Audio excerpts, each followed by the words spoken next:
So it is the next morning. Let's go pick up some new tires.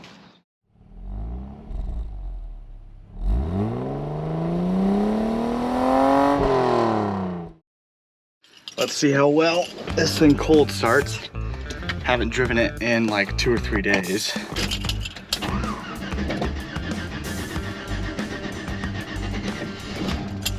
There it goes. Yeah, you just gotta fill up a carb bowl and it's perfectly good. All right.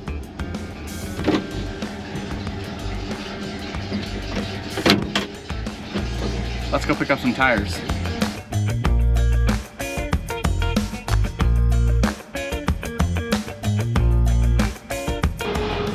But first, donuts. Just got the tires on in the back of the truck. I'm gonna stop by AutoZone real quick and grab some oil so I can do an oil change in the car, and then I'll meet you back at the house and put the wheels on. See ya. Okay, so I'm back home. Got the new tires. They're on the rims. They look great. They're a little bit dirty right now. I've got oil and a new filter. I wanted to go with Motorcraft filter. They didn't have one, so I just went with K&N. Hopefully it's good enough. And then 1030 Mobil 1 is what everyone suggests to use. So I have to do an oil change on this guy because I haven't done it since I pulled it out. And I gotta put the tires back on. But one of the last things I do have to do before I can actually start driving it is fix the timing on the car, because I did play with the timing thinking that was one of the things that was wrong. Turns out it wasn't. So I do have to fix the timing, but to do that I have to get the car warm and let it run. And also after I do the timing, that's when I'm gonna change the oil, so that the oil is warm inside the motor. And in the meantime, while it's running, I'll put the wheels back on. So let's start it up. So let's see if it starts. Oops, hop in here. Ooh, it's warm in here. Put the key in, clutch down. And there it goes, just like that. All right, we'll let that warm up. Actually, I'll open the hood real quick. Really? Open the hood and it stops.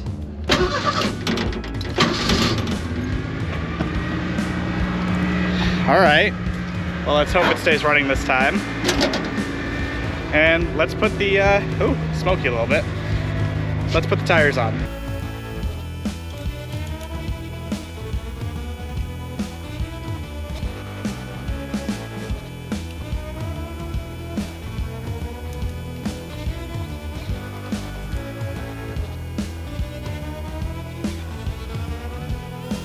All right, I've got all the new tires on. They look nice and brand new. Engine's been warming up for about, I don't know, 10 minutes now probably.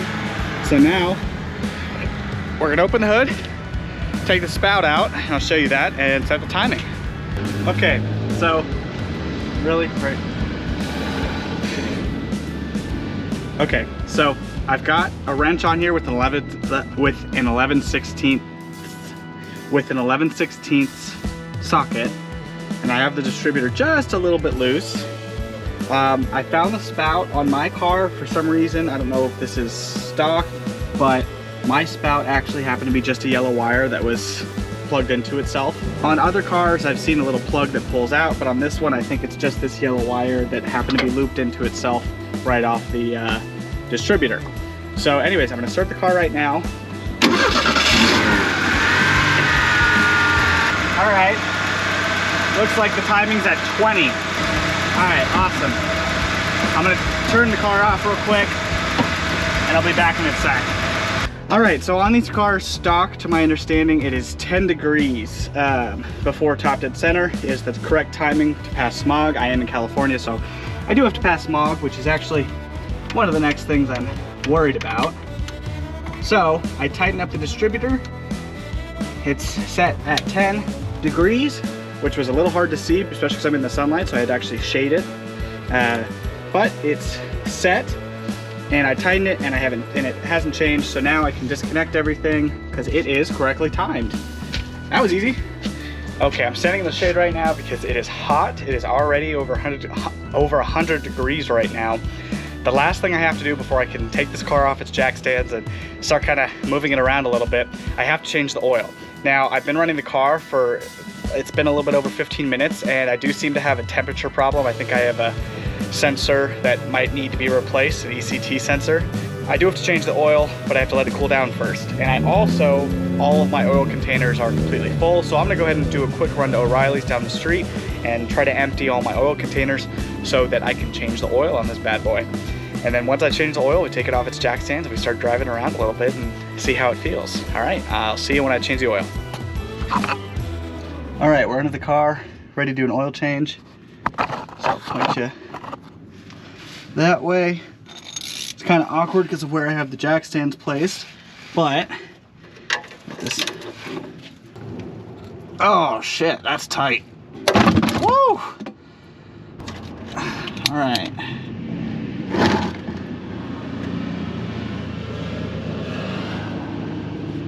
Oh, that's hot.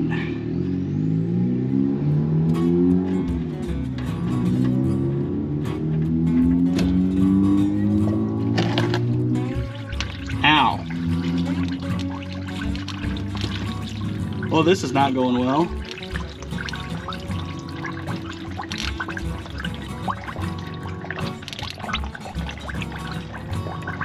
Well, that didn't go as planned. And oh my God, that's a lot of oil.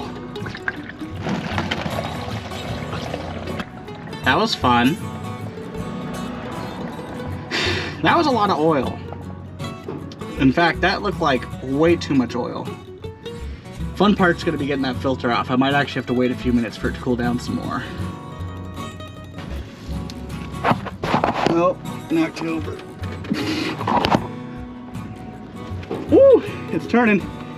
It is actually turning. Probably should make sure this is underneath it. You know, smart thing to do. All right. Yeah. Yeah, that's gonna drip everywhere too.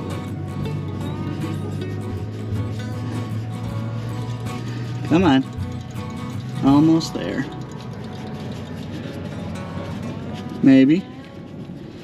Yeah.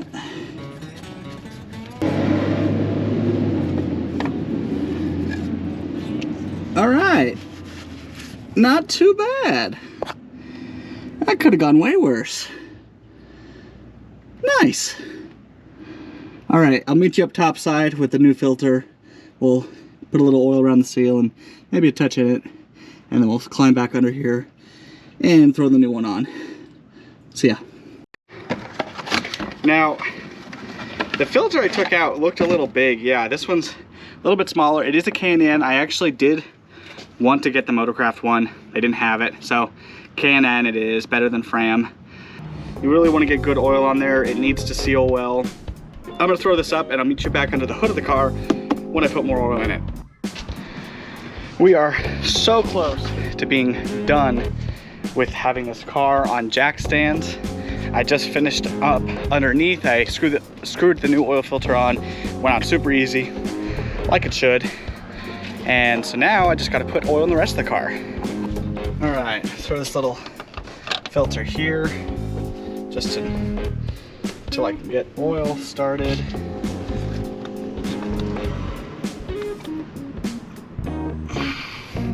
This is really awkward with the car this high in the air.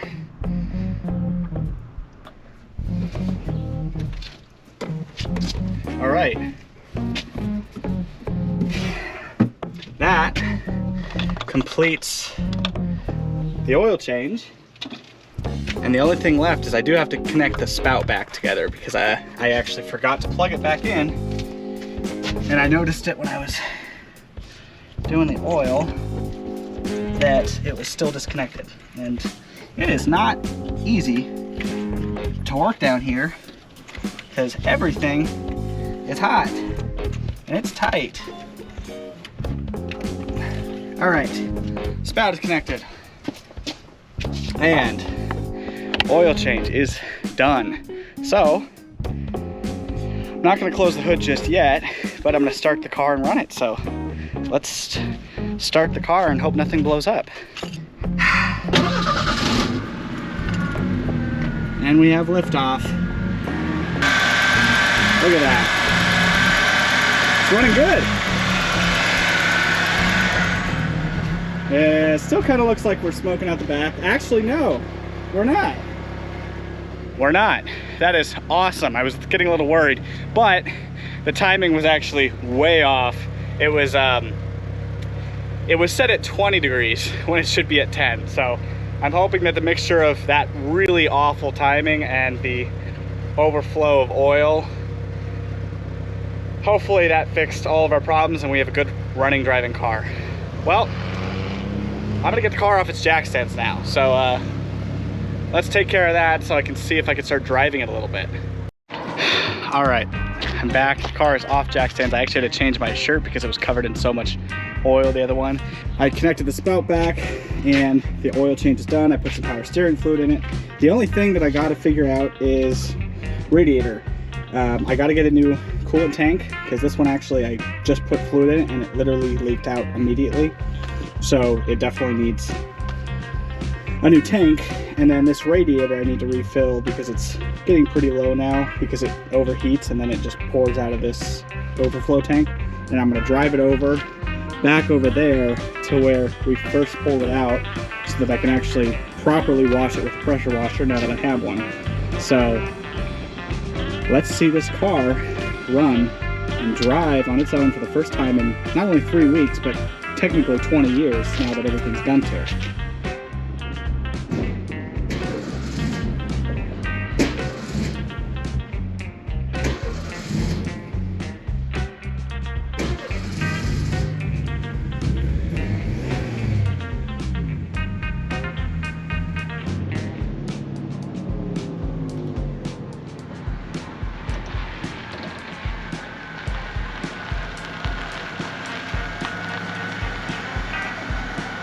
I swear, this car is gonna just piss me off. I can never win. I tried to start it just now, and it wouldn't start. It took me like 10 tries. It was doing exactly the same thing it did before, but then I got it started and then it was completely fine. Got a touch of smoke blowing out there. Not too bad though, not as much as it was before, so that's actually really good. But today, we're gonna wash this car and pressure wash it like we should have in the first place, but I didn't have one at the time, but now I do. So now we're going to actually wash it and pressure wash it and get it pretty clean, because as you can see, you saw the first initial wash and there's still this crazy haze, which is just dust really, but it needs to be agitated. So I have a wash mitt and a pressure washer and soap and water, and we're going to actually wash this vehicle. And let's change out this filter real quick. Take this off, swing it out of the way. Take this old filter, which looks absolutely horrible, and drop the new one. Done. Now, let's wash the car.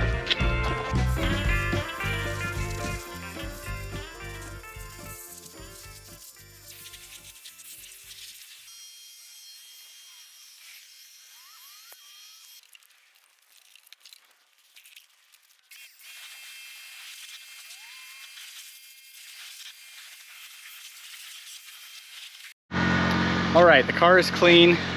I moved it away from the area. As you can see, it actually looks kind of shiny.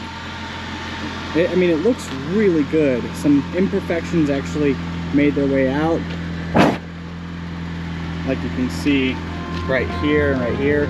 They're like scratches or something. It's not mud. But I have the car running just to like warm up the hood and everything and try to dry off the water. But it actually looks pretty good and almost shiny, and the glass looks really good, and I haven't even done much to it. I haven't even put glass cleaner on it, and it looks crazy clear. Tail lights look pretty good, although everything needs a serious polish. Once this thing gets polished, it's gonna look amazing. But until then, I'm gonna shut off the car, I'm gonna get inside, and I'm gonna start cleaning the interior, specifically the dash. I'll go ahead and give you a little rev since we're here.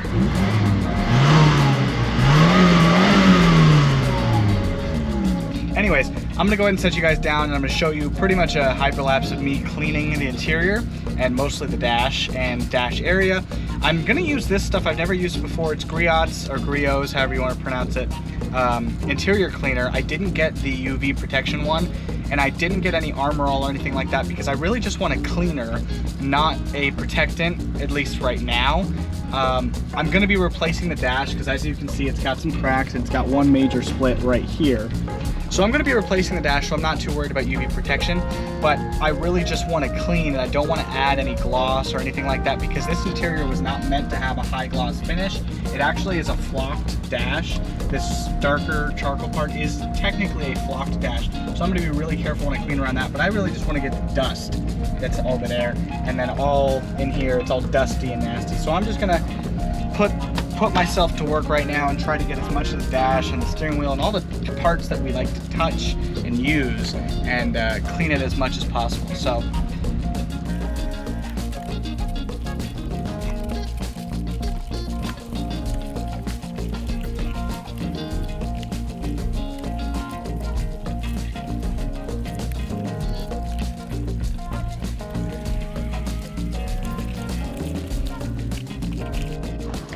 man, that stuff really did work wonders.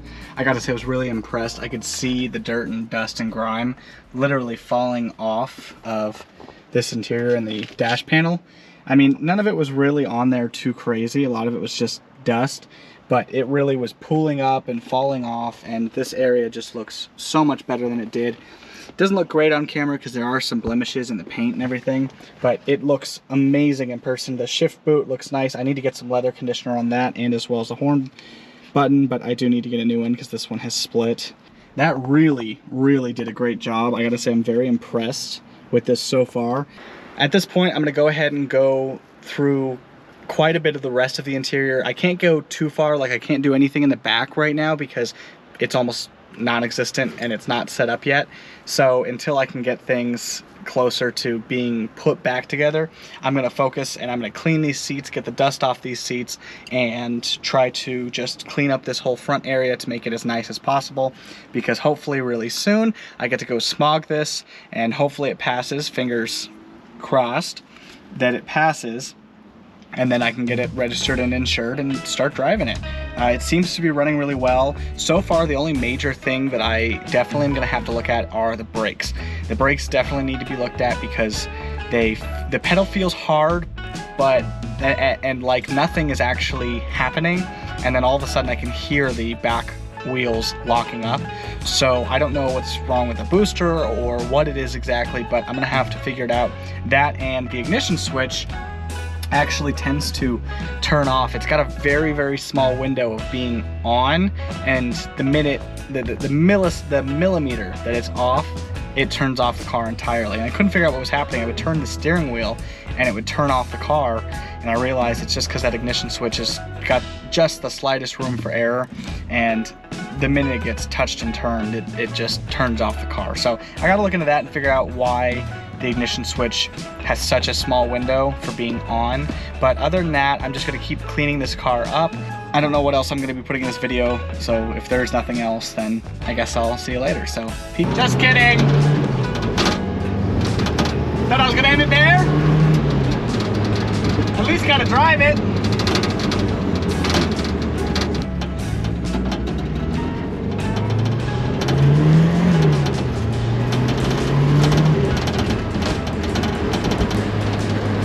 This thing is so much fun.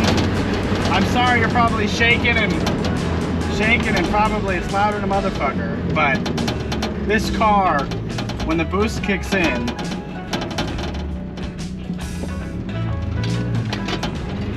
I mean, it just kicks in. Ready?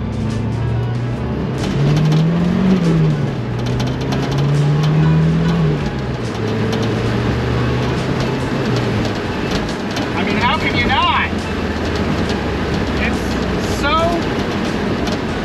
not linear. It just, it's nothing and nothing and nothing. And then all of a sudden, 3,500 RPM, and it just sends it. It just fucking goes. It's unbelievable. You can hear that turbo spool. Ready for it?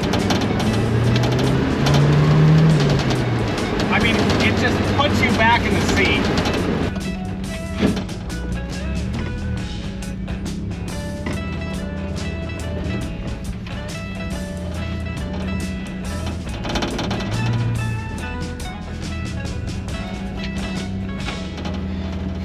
Well, that was fun. See you next time. Like, comment, subscribe. Peace.